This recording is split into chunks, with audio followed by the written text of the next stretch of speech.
안녕하세요. 부동산을 쉽게 다양하게 깊이 있게 분석하는 부동산의 비밀입니다. 간혹 저도 이런 생각이 듭니다. 부비는 부동산 비관론자인가? 내가 너무 안 좋게 말하는 건가? 이런 질문을 스스로에게 매일 합니다. 아파트를 소개할 때도 단점을 많이 이야기합니다. 이런 부분에 대해서 제가 변명을 드리자면, 장점은 여러분이 어딜 가도 쉽게 들으실 수 있습니다. 부동산 사장님도 아마 여러분께 좋은 이야기만 해줄 겁니다. 사실은 그럴 수밖에 없습니다. 단점을 이야기해주면 집을 살려던 사람도 안 살 테니까요. 그래서 장점은 제가 과감하게 생략하는 경향이 좀 있습니다.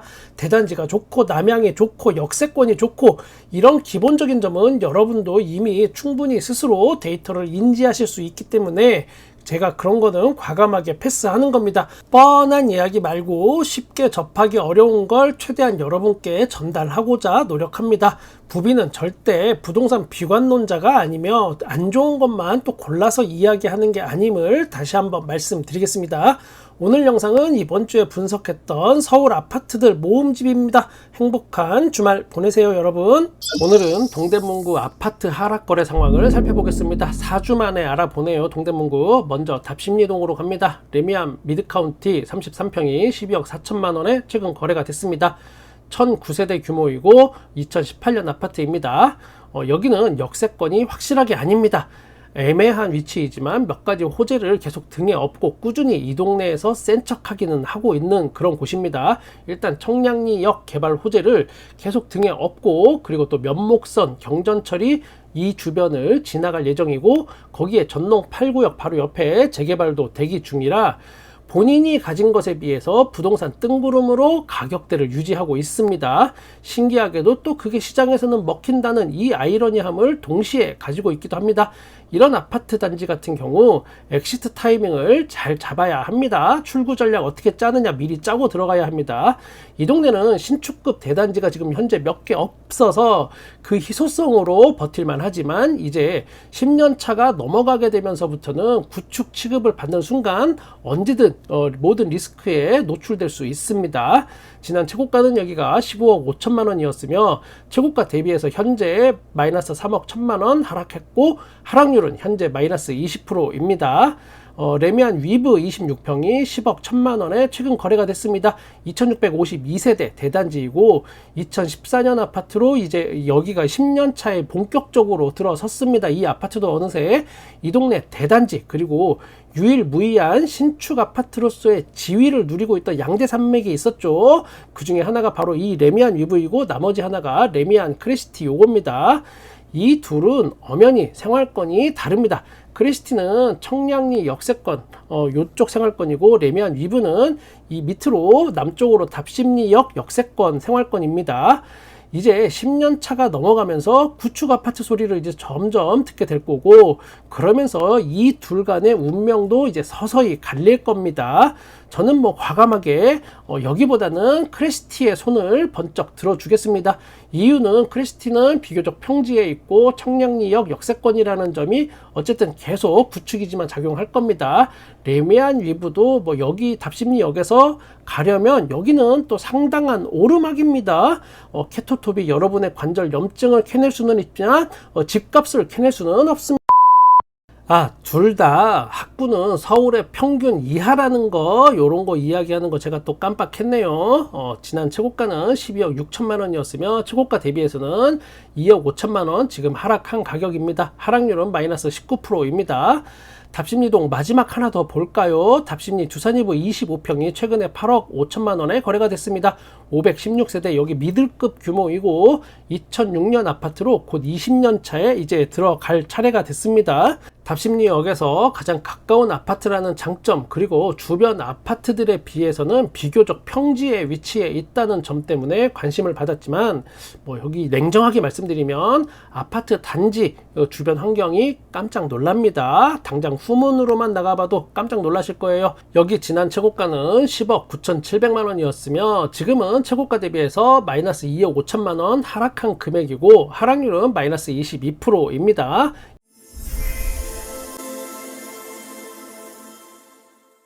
이번에는 장안동 가봅니다. 장안동 장안 레미안 2차 아파트 25평이 8억에 거래가 됐습니다.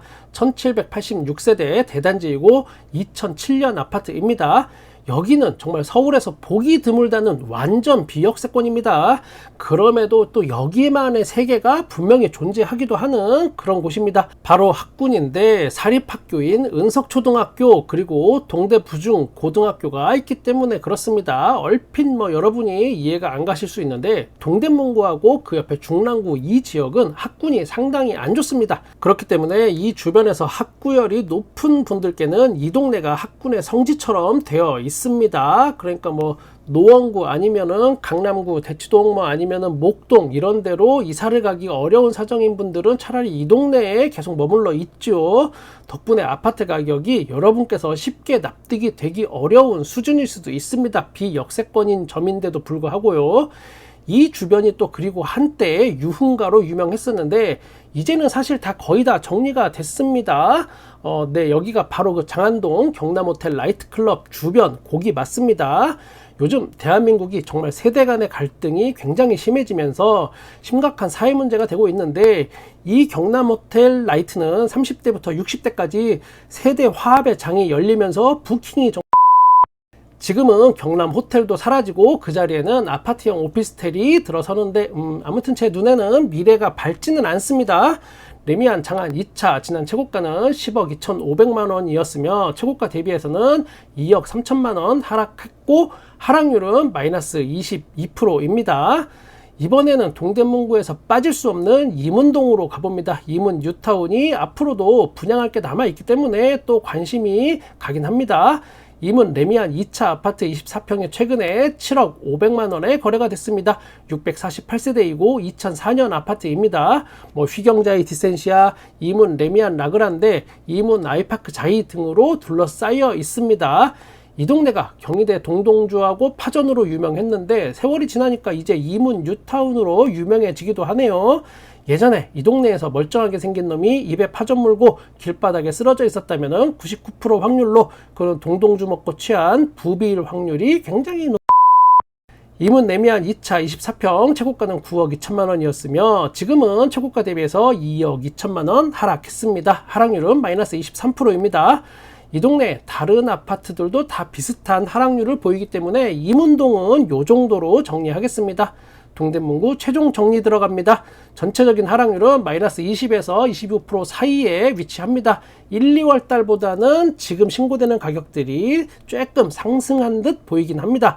그러나 지금 발표되는 실거래가들은 대부분 4월 초에 계약이 된 것들입니다. 대부분 지금 이제 선거가 끝나고는 이 동네 분위기도 냉랭해진 게 사실입니다. 오늘 저와 함께 떠난 부동산 임장 어떠셨나요? 제가 재밌게 하려고 뻘소리 한 것도 있지만 제 나름대로 아파트를 바라보는 시각도 담아봤습니다. 제가 지금 4주 간격 로테이션으로 계속 서울과 수도권 주요 지역들의 아파트를 돌아가면서 계속 반복적으로 가격 변화를 업데이트하고 있는 중입니다. 그럼 동대문구도 4주 후에 다시 뵙겠습니다. 오늘은 송파구의 아파트 가격 변화를 또 한번 알아보겠습니다. 먼저 헬리오시티부터 갑니다. 33평을 보면 4월 달에 7건이 거래가 됐습니다. 저층은 19억대 그리고 고층은 20억대 거래가 현재의 흐름이라고 볼 수 있겠습니다. 4월 들어서 딱히 급격하게 상승했거나 하락했다라고 보기는 어려워 보입니다. 물론 겨울 시즌에는 저층이 18억대가 간간히 보였고 17억대도 있었기 때문에 그때보다는 확실히 지금은 다른 상황을 보여주긴 합니다. 아무래도 이제 진짜 가격의 판가름은 선거가 끝나고 그 영향권 안에 들어오기 시작하는 여름이 이제 분수령이 될 것으로 예상이 됩니다. 여기서 일부 언론이나 부동산 폭등론을 주장하시는 분들은 이 가격과 이 가격만 딱 뽑아서 요 두 개만 딱 뽑아서 헬리오시티 2억 폭등했다 이렇게 이야기할 수도 있습니다. 이 정도 가격대의 아파트는 언제나 그랬듯이 몇 층인지 전세를 낀 건지 아닌지 구조가 어떤지 몇 동인지에 따라서 1, 2억은 항상 갭차가 납니다. 판단은 결국 여러분의 몫이 될 겁니다. 최근 하락률을 종합해보면 헬리오시티의 경우 지난 최고가 대비해서 15%에서 18% 사이 요 사이에서 왔다 갔다 하면서 하락률을 유지 중입니다. 이번에는 송파구 5대장 중에 하나 파크리오 가보겠습니다. 이 5대장도 결국은 뭐 잠실 주공 5단지나 아니면 그 옆에 있는 장미 아파트 아니면 진미크, 진주 미성 크로바 요게 다 들어서고 나면 그 5대 아파트, 5대장 아파트란 타이틀을 반납하게 되겠네요. 파크리오도 뭐 가요 탑10처럼 송파 탑10 뭐 이런 거 하면 파크리오 33평의 경우 4월 달에도 평균 20억 원의 거래가 됐었습니다. 지금 보시는 거하고 똑같죠. 지난 최고가는 파크리오가 25억 3천만 원이었고 그에 비해서 하락률은 대략 한 지금 마이너스 20% 선에서 거래가 주로 이루어집니다. 그런데 뜬금없이 최근에 23억 4천만 원의 거래가 하나 덜컥 됩니다. 갑자기 3억이 이게 폭등한 건가? 일단 기존에 20억대에 거래되던 이런 것들하고는 좀 다른 행보를 보이는 면이 있습니다. 이 23억이라는 가격. 자, 요걸 자세히 들여다보면 거래된 게 23억 4천만 원에 4월 9일에 매매가 되었는데 같은 날 전세 10억에 또 계약이 됐습니다. 그리고 계약 기간은 24년 6월부터 27년 10월까지로 되어 있습니다. 통상 2년 단위로 견세 계약을 하는 그 점을 미루어 볼 때 일반적으로 보이지는 않습니다. 지금 이 상황이. 지금 현재 파크리오 33평은 전세가 8억 3천만 원부터 있고 뭐 9억짜리도 있고 9억대도 많이 있습니다. 그런데 10억이라니요. 자, 물론 뭐 집집마다 사연이 없는 집이 없듯이 부동산에도 각자 다양한 사연이 있고 그 속사정이 있을 수밖에 없습니다. 그게 현실입니다. 그냥 어쨌든 제 눈에는 일반적이진 않아 보인다. 뭐 이 정도로만 정리하겠습니다. 문정동 가볼까요? 올림픽 패밀리 아파트 가보겠습니다. 32평이 16억에 최근 거래가 됐습니다. 그런데 이거는 1층이라는 점 참고해 주시기 바랍니다. 1층. 자, 2월 달에 2층이 16억 2천만 원에 거래가 된 게 2건 있었던 거를 또 생각해 보면 크게 이게 또 드라마틱한 변화가 있다라고 보기는 현재는 어렵습니다. 4,494세대이고 1988년 아파트입니다. 여기 역시나 뭐 재건축 이슈가 있고 올해 안에 정비구역 지정 고시까지 가겠다라는 목표가 있지만 이게 또 쉬워 보이진 않아 보입니다. 지난 최고가는 2021년에 21억에 거래가 됐었고 지금은 최고가 대비해서 5억 하락한 금액입니다. 하락률은 마이너스 23%입니다. 이번에는 송파구 장지동 위례신도시 한번 가보겠습니다. 먼저 장지동 송파더 센트레 26평이 10억 5천만 원에 거래가 됐습니다. 1139세대이고 2013년 아파트입니다. 지난 최고가는 여기가 14억 찍었고 최고가 대비해서는 지금 현재 마이너스 3억 5천만 원 하락한 거고 하락률은 마이너스 25%입니다. 이번에는 또 하나의 위례 송파 위례 24단지 꿈의 그린 가봅니다. 21평이 9억 1,500만 원에 거래가 됐습니다. 1810세대이고 2013년 아파트입니다. 위례 신사선이 개통이 된다면 요 개통역하고 또 가까운 위치 맞습니다. 지난 최고가는 12억 5천만 원이었으며 최고가 대비 마이너스 3억 4천만 원 하락한 가격입니다. 하락률은 마이너스 27%. 송파구 아파트 거래 상황 총정리 들어갑니다. 역시나 송파구는 서울의 다른 지역보다는 가격의 흐름이 만만치는 않습니다. 현재까지는요. 지금 나오는 데이터들은 대부분 선거 전에 집을 보고 뭐 계약이 이루어진 게 대부분입니다. 선거가 지난 이후의 데이터는 아직 나오지 않았습니다. 선거 시기에는 각종 부동산 공약들이 막 남발하게 되죠. 그 기대감에 어쨌든 거품이 끼게 되고 그 거품이 이제 물거품처럼 사라지는 순간이 몇 달은 걸립니다. 거품 빼고 변화하는 부동산 가격, 송파구의 변화 가격, 요것도 제가 꾸준히 지켜보겠습니다. 대략 송파 외곽 그리고 위례신도시 10년차가 넘어가기 시작하는 아파트들은 통상적으로 보면 마이너스 25% 하락률을 보이고 있습니다. 송파의 가격을 상승으로 이끌고 있는 어떤 잠실이나 신천동 뭐 이쪽 동네하고는 확실히 좀 구분이 되는 상황입니다. 오늘은 오랜만에 마포구 부동산 하락거래 변화 또 알아보겠습니다. 4주 만이네요. 마포구 아현동 마포 레미안 푸르조 마레푸조 여기 25평이 최근에 13억 7,500만 원에 거래가 됐습니다. 이거는 2층 매물인 점 참고해서 봐주셔야 합니다. 3,885세대 2014년 아파트입니다. 2호선, 5호선, 뭐 W역세권 거기에다가 몇 단지에 위치해 있느냐 뭐 요거에 따라서 선호도의 편차가 좀 있기는 합니다. 여기도 몇천 세대 이상 되는 이런 매머드급 단지 규모일수록 이런 편차가 계속 크게 날 수가 있습니다. 이 디테일의 차이가 이런 경우 몇천만 원 경우에 따라서는 뭐 1억까지도 차이가 날 수 있기 때문에 주의가 필요합니다. 싸다고 덜컥 집으면 안 돼요. 자, 제가 추천하는 방법은 내가 직접 관심을 가진 아파트 단지를 구석구석 자주 돌아다녀 보길 권합니다. 그리고 낮에도 가보고 또 퇴근 시간에도 가보고 또 저녁 늦은 시간에도 가봐야 합니다. 예를 들어서 이제 남양이라고 가정을 해보겠습니다. 그런데 이 남양이 다 같은 남양이 아닙니다. 요즘은 용적률이 점점 높아지고 있는 추세이다 보니까 요즘 집들은 A동은 남양인데 하루 종일 일조권 간섭을 안 받고 계속 해가 잘 드는 경우가 있고, 바로 옆에 B동은 이것도 같은 남양인데 A동에 가려지게 돼서 오후가 되면 한 오후 3시만 되면 저층부 같은 경우 이미 해가 가려지기도 합니다. 이런 거는 누가 알려주지 않습니다. 그러니까 아파트에 그림자 지는 거, 이것도 꼭 체크해야 합니다. 그리고 단순히 이런 거는 부동산 공식을 몇 개 외워서 해결되는 게 절대 아닙니다. 그리고 그렇게 또 자주 아파트 단지 주변을 빙글빙글 여러분이 계속 돌아다니다 보면 어느 날 갑자기 안 보이던 게 떡하니 눈에 보이기도 합니다.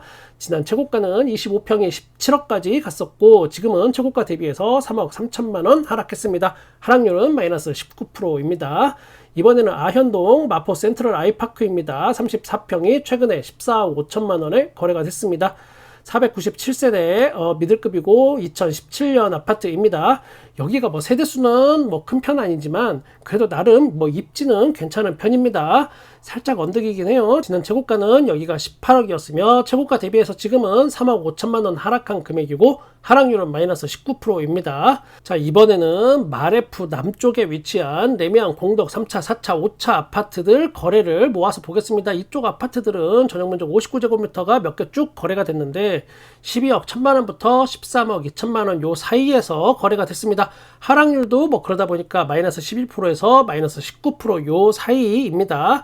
여길 보면 저층은 15%에서 19% 하락한 금액에 거래가 되고 있는 중이고 그래도 고층은 11% 정도 하락률을 보이고 있습니다. 이번에는 신촌수 마이파크 가봅니다. 여기 34평이 17억 5,500만 원에 최근 거래가 됐습니다. 1015세대이고 2019년 아파트입니다. 자, 서강대역, 신촌역, 광흥창역으로 둘러싸여 있는 곳입니다.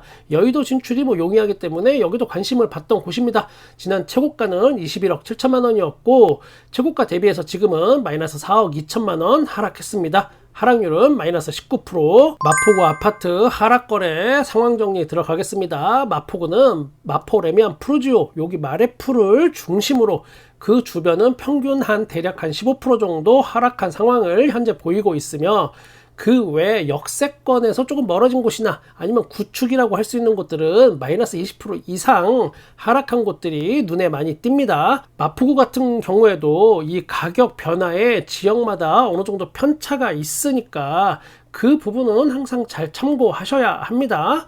자, 오늘 부비가 드리고 싶은 잔소리, 제가 하고 싶은 이야기가 있습니다.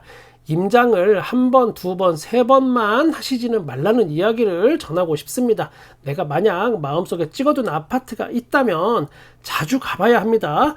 그렇게 보다 보면 단순히 부동산 공식으로만 설명되지 않는 것들이 여러분 눈에 서서히 보이기 시작할 겁니다. 그래도 나름 괜찮다고 하는 아파트들은 그 아파트 세입자였던 사람들이 또 매수를 하는 경우가 많이 있습니다. 살아봤기 때문에 자기가 그만큼 장단점을 잘 알고 장점이 더 크니까 그걸 사는 겁니다. 가격 하락이 남들보다 좀 심하다라는 아파트들을 보면은 그 아파트 세입자들이 그 집을 매수하는 비중이 굉장히 작습니다. 거의 다 외부 사람들이 삽니다. 살아보니까 단점을 너무 잘 알겠거든요. 우리가 모든 아파트들을 다 직접 가서 살아볼 수는 없으니까 최대한 그 주변을 계속 다녀봐야 합니다. 가만히 앉아 있는데 누가 나한테 좋은 집을 떡하니 선물처럼 안겨주진 절대 않습니다. 저는 여러분의 부동산에 끝까지 함께 하겠습니다. 구독과 좋아요 감사합니다. 부동산의 비밀이었습니다.